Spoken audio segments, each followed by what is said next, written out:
안녕하십니까. 오늘 이 시간에는 원리 강의 9편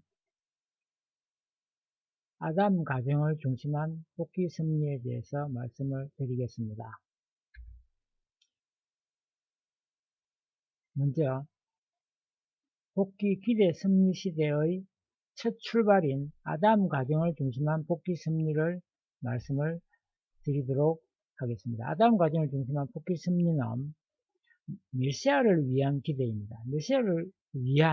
메시아를 맞이하기 위한 기대입니다. 메시아를 위한 기대를 세워 타락인간을 복귀하시려는 섭리는 일찍이 아담 가정으로부터 시작되었던 것입니다. 아담 가정이 믿음의 기대와 실체 기대를 복귀하는 탕감 조건을 세우고 그로써 이루어지는 메시아를 맞이하기 위한 기대 위에서 메시아를 맞지 않으면 복귀 섭리는 이루어질 수 없었습니다. 첫째로 믿음의 기대를 복귀하기 위해서는 그것을 탕감 복귀하기 위한 어떠한 조건물이 있어야 합니다. 아담은 믿음의 기대를 세우기 위한 조건으로 주셨던 하나님의 말씀을 그의 불신으로 말미암아 잃어버리고 말았습니다. 이리하여 하나님의 말씀을 직접 받을 수 없는 자리에 떨어진 타락한 아담이 그 믿음의 기대를 복귀하기 위하여서는 그가 믿음으로써 말씀 대신의 어떤 조건물을 하나님의 뜻에 합당하도록 세워야 했습니다. 그것이 바로 제물이었습니다. 둘째로 믿음의 기대를 복귀할 수 있는 중심인물이 있어야 합니다.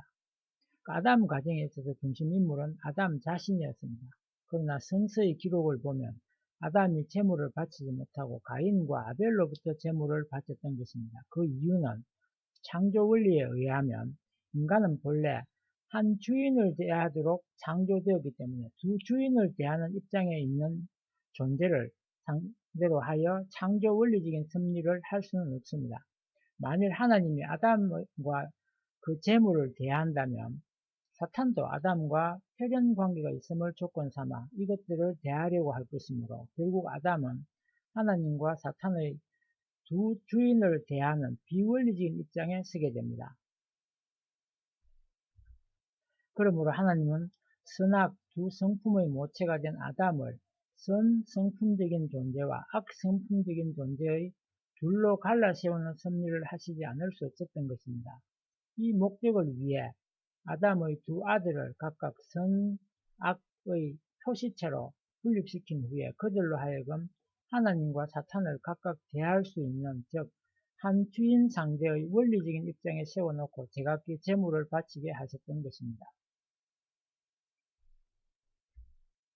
그러면 해와의 타락 경로를 살펴보면서 복귀의 과정을 논해 보도록 하겠습니다. 그러면 가인과 아벨은 다 같이 아담의 자신인데 누구를 선의 표시체로 또 누구를 악의 표시체로 세워야 할 것인가 하는 것입니다. 이것은 바로 해와의 타락 경로를 통해서 정해져야 하는 것입니다. 그것은 타락의 모체인 해와의 타락 경로에 의해서 결정되어야 했습니다. 해와의 타락은 두 가지 불륜한 사랑의 행동으로 인하여 성립되었었습니다. 즉, 첫 번째 타락 행위는 때 아닌 때에 때의 것을 바라는 과분한 욕망이 동기가 되어 비원리적인 상대인 천사장과 관계를 맺은 영적 타락이며, 둘째 번 타락 행위는 다시 하나님께로 돌아가고자 하였던 심정이 동기가 되어 원리적 상대인 아담과 관계를 맺은 육적 타락이었습니다. 여기에서 어느 것이 보다 원리적이며 보다 용서받을 수 있는 행위인가를 가려본다면 둘째 번의 타락 행위라고 보지 않을 수 없습니다. 따라서 가인은 사랑의 첫 열매이므로 첫 번째 타락 행동을 표징하는 악의 표시체로서, 아벨은 사랑의 둘째 열매이므로 둘째 번 타락 행위를 표징하는 선의 표시체로 세워졌습니다. 하나님이 창조하신 원리의 세계를 사탄이 먼저 점유하였었기 때문에 하나님에 앞서 사탄이 먼저 비원리적인 입장에서 그 원리형의 세계를 이루어 나아가게 되었습니다. 원래 하나님이 마지를 세워서 장자의 기업을 개성시키려고 하셨던 원리적인 기준이 있었기 때문에 사탄도 둘째 것에보다는 말것에 대한 미련이 더욱 컸습니다. 거기에다 사탄이 이미 피도 세계를 차지한 입장에 있었기 때문에 장자 가인을 먼저 취하려 하였습니다. 그러나 그럼에도 불구하고 하나님은 사탄의 미련을 갖고 대하는 가인보다는 아벨 차자를 따라서 대하실 수밖에 없었던 것입니다. 여기에서 어느 것이 보다 원리적이며 보다 용서받을 수 있는 행위를 가려본다면 둘째뿐의 타락행위라고 보지 않을 수 없는 것입니다. 따라서 가인은 사랑의 첫 열매이므로 첫 번째 타락행위를 표징하는 악의 표시체로, 아벨은 사랑의 둘째 열매이므로 둘째번 타락행동을 표징하는 선의 표시체로 세워졌습니다. 이에 대한 신뢰를 성서에서 찾아보면 이스라엘 민족이 애굽에서 나올 때 애굽의 민족뿐만 아니라 생축까지도 막것은 모조리 쳤으니 그것들은 모두 가인의 입장으로서 사탄의 대상이었기 때문입니다. 창세기 25장 23절을 보면 하나님은 아직도 출생전 복중의 태아들이었던 장자 에스를 미워하고 찾아 야곱을 사랑하셨다는 기록이 있습니다. 이것은 장자 찾아라는 명분만으로서 그들을 이미 각각 가인과 아벨의 입장에 있었기 때문입니다. 이러한 원리에 의해서 하나님과 사탄을 각각 대할 수 있는 위치에 아벨과 가인을 세워놓고 제물을 바치게 하셨던 것입니다. 가인은 사탄이 취할 수 있는 상대적인 입장에 세워졌기 때문에 하나님은 그의 제물을 받지 않으셨습니다. 아벨은 하나님이 취하실 수 있는 상대적인 입장에서 하나님의 뜻에 합당하도록 제물을 바쳤기 때문에 하나님은 그것을 받으셨습니다. 그리하여 아담 가정이 세워야 할 믿음의 기대는 이루어지게 되었습니다. 그럼 다음은 실체 기대에 대해서 말씀을 드리겠습니다. 아담 가정에 실체 기대가 세워지기 위하여는 가인이 타락성을 돕기 위한 탕감 조건을 세움으로써 하나님이 그의 헌재를 기뻐 받으실 수 있어야 했습니다. 실체 기대를 왜 세워야 하느냐 하면 아담과 해와가 말씀에 의해서 그 자신이 진리처로서 개성을 완성하여 말씀의 실체가 되어야 함에도 불구하고 선악과를 따먹고 타락함으로써 실체 기대가 되지 못했기 때문에 말씀의 진리의 실체가 되기 위해서 실체 기대를 세워야 하는 것입니다. 타락 인간이 타락성을 돕기 위해서는 타락성을 가지게 되었던 것과 반대로 하는 반대 경로를 취하는 탕감 조건을 세워야 했습니다. 첫째로 타락성을 가지게 된 경위를 말씀드리면, 첫째로 천사장이 하나님의 사랑을 더 많이 받고 있던 아담을 사랑하지 못함으로써 타락되었기 때문에 하나님과 같은 입장을 취하지 못하는 타락성이 생겼습니다. 둘째로 천사장이 아담을 통하여 하나님의 사랑을 받으려 하지 않고 아담의 위치를 취하려다가 타락되었기 때문에 자기 위치를 떠나는 타락성이 생겼습니다. 셋째로 천사장은 해와와 아담을 역주관함으로써 주관성을 전도하는 타락성이 생겼습니다. 마지막으로 천사장은 해와는 아담에게 따먹어도 좋다는 불의의 뜻을 전함으로써 죄를 번식하는 타락성이 생겼습니다. 그러므로 이 타락성을 돕기 위해서는 첫째로 천사장의 입장에 있는 가인이 아담의 입장에 있는 아벨을 사랑하여서 하나님과 같은 입장을 취해야만 되었습니다. 둘째로 가인이 아벨을 중보로 세워 하나님의 사랑을 받아야 했습니다. 셋째로 가인이 아벨에게 순종굴복하여 그의 주관을 받았어야 했습니다. 마지막으로 가인이 아벨로부터 선의 뜻을 전해받음으로써 선의 번식을 해야 했습니다. 문제의 신뢰를 보면 교의 생활을 하는 것은 아벨에게 가인이 순응해야 했듯이 하늘 뜻을 지향하는 마음의 명령에 몸을 순응케 하는 생활이라고도 할 수 있습니다. 그리고 인간은 타락이 됨으로써 만물보다도 거짓된 입장에 떨어졌으므로 만물을 아벨의 입장에 세워놓고 그것을 통해서만 하나님 앞에 나아갈 수 있었던 것입니다. 이것이 바로 범죄인 것입니다. 인간이 항상 좋은 지도자나 친구를 찾으려고 하는 것은 결과적으로 볼 때 보다 하늘편에 가까운 아벨형의 존재를 찾아 그와 하나됨으로써 하늘 앞에 가까이 서고자 하는 천심에서 일어나는 행위입니다. 예수님은 전 인류가 그에게 순종 굴복해야 할 아벨적인 존재로서 이 세상에 오셨던 분이었습니다.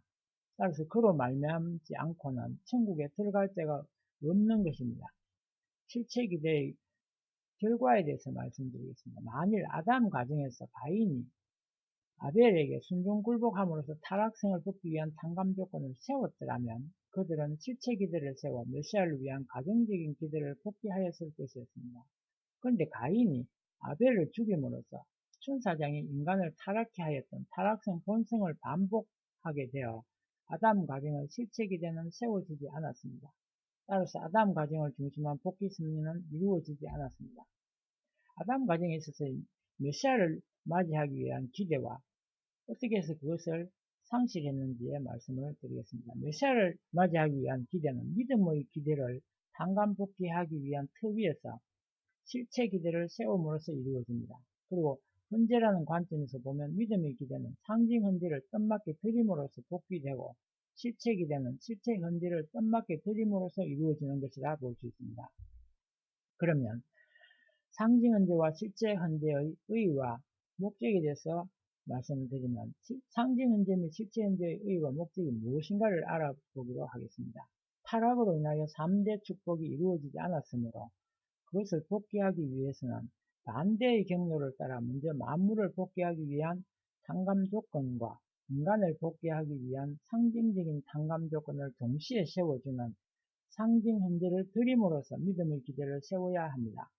다음으로는 자녀를 복귀하고 그 위에 부모를 복귀하기 위한 탕감 조건을 동시에 세워주는 실체 헌재를 드림으로써 실체 기대를 세워가지고 메시아를 위한 기대를 조성해야 합니다.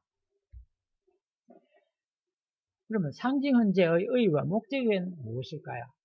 이것을 두 가지로 갈라서 생각할 수 있습니다. 사탄이 타락 인간을 주관하게 됨으로써 인하여 만물 세계까지 주관하게 되었습니다. 그러므로 만물로서 상징 헌재를 드리는 첫째 목적은 하나님의 상징적인 실체 대상인 만물을 복귀하기 위한 탕감 조건을 세우려고 하는 것입니다. 그리고 인간은 타락으로 인하여 만물보다도 고집된 자리에 떨어졌으므로 이러한 인간이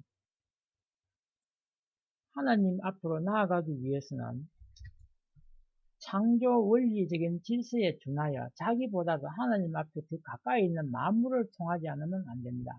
따라서 상징 헌재를 드리는 둘째 목적은 실체 인간을 하나님 앞으로 복귀하기 위한 상징적인 상감 조건을 세우려는 데 있습니다. 그리고 실체 기대의 이유와 목적은 실체 헌재는 내적인 헌재이므로 만물과 인간의 창조의 순서가 그러했듯이 외적인 상징 헌재를 뜻맞게 드린 기대 위에서만 이루어지게 됩니다. 그러므로 상징 헌재를 드린 기대 위에서 다시 인간을 실체적으로 복귀하기 위한 탕감 조건으로서 실체 헌재를 드려야 하는 것입니다. 실체 헌재는 실체 인간을 복귀하기 위하여 타락성을 돕기 위한 탕감 조건을 세우는 것을 의미합니다. 그리하여 가인적인 존재가 아벨적인 존재를 실체로 헌재하여 자녀를 복귀하기 위한 탕감 조건을 세우게 되면 그것이 바로 부모를 복귀하기 위한 탕감 조건이 됩니다. 아담 가정이 메시아를 위한 기대를 이루기 위해서는 아담 자신이 먼저 상징 헌재를 하여 믿음의 기대를 세워야 할 것입니다. 그러나 아담이 헌재를 하지 못하였던 것은 하나님과 사탄의 두 주인을 대하는 비원리적인 입장에 서게 되었기 때문입니다. 그 밖에도 여기에는 심정적인 면에서의 이유가 또 한 가지 있습니다. 아담은 하나님에게 천추만대에 이르는 슬픔을 안겨드린 죄악의 장본인이었습니다. 그렇기 때문에 그는 하나님이 직접 대하시어 복귀 섭리를 하실 수 있는 심정적인 대상이 될 수가 없었습니다. 따라서 하나님은 아담 대신으로 그의 찾아 아벨을 세워서 상징 헌재를 드리게 하셨고 가인과 아벨이 실체 헌재를 하게 하셨습니다. 아벨의 상징 헌재의 두 가지 목적에 대하여 말씀을 드리겠습니다. 타락성을 벗기 위한 탕감 조건을 세움으로써 실체 헌재를 하기 위해서는 그 헌재의 중심 인물이 결정되어야 합니다. 그러므로 아벨의 상징헌제에는 아담 대신으로 믿음의 기대를 세우기 위한 것과 아벨을 실체 헌제의 중심인물로 결정하기 위한 것의 두 가지 목적이 있었습니다. 타락성을 벗기 위한 탕감 조건은 가인이 세워야 했었는데 이것이 어찌하여 아담 가정 전체가 세우는 결과가 될 수 있는 걸 알아봅시다. 가인이 아벨에게 순종굴복하여 타락성을 벗기 위한 탕감 조건을 세움으로써 가인과 아벨이 다 함께 자녀로서 세운 입장에 서게 되어 있었습니다. 한편 가인과 아벨은 선악의 모체인 아담을 분립한 존재들이기 때문에 그들이 타락성을 벗기 위한 탕감 조건을 세워 사탄을 분립하였더라면 그 부모된 아담은 사탄을 분립한 그 입장에서 먼저 실체 기대 위에 서게 되어 메시아를 위한 기대를 이루었을 것입니다. 아담 가정을 중심한 뽑기 섭리는 결국 실패하고 말았는데 아벨이 뜻맞는 헌제를 함으로써 믿음의 기대를 탕감받게 하는 조건과 실체 헌제를 드리기 위한 중심인물로서의 아벨의 입장은 세워졌었습니다. 그러나 가인이 아벨을 죽이고 말므로써 그로 말미암아 실체 헌제에 실패하여 실체 기대를 세우지 못하게 됨에 따라 메시아를 맞이하기 위한 기대를 조성하지 못하게 되었습니다. 그렇기 때문에 아담 가정을 중심한 뽑기 섭리는 이루어질 수 없었습니다. 마지막으로 아담 가정이 보여준 교훈에 대해서 말씀드리겠습니다. 뜻성사에 대한 하나님의 예정은 반드시 하나님과 인간의 책임 분담이 합하여서만 이루어지게 되어 있습니다. 그러므로 가인이 아벨을 통하여 헌제하는 것은 그들의 책임 분담에 해당하는 것이기 때문에 하나님은 그렇게 가르쳐 주실 수밖에 없었습니다. 둘째, 아벨 대신 셋을 세워서 새로운 섭리를 하신 것으로서 뜻에 대한 하나님의 예정은 절대적인 것이고 인간에 대한 예정은 상대적이라는 것을 보여주셨습니다. 하나님은 아벨이 책임 분담을 완수함으로써만 실체 헌제의 중심인물이 되도록 예정하신 것이었습니다. 셋째, 가인과 아벨의 현재로서 타락 인간은 항상 아벨적인 존재를 찾아 순종 굴복해야만 하늘이 요구하는 뜻을 자기도 알지 못하는 가운데 이루어 나아갈 수 있다는 것을 보여주셨습니다. 아담 가정을 중심으로 하고 이루려고 하셨던 것과 동일한 섭리는 인간의 불신으로 말미암아 그 계속 반복되어 내려왔습니다.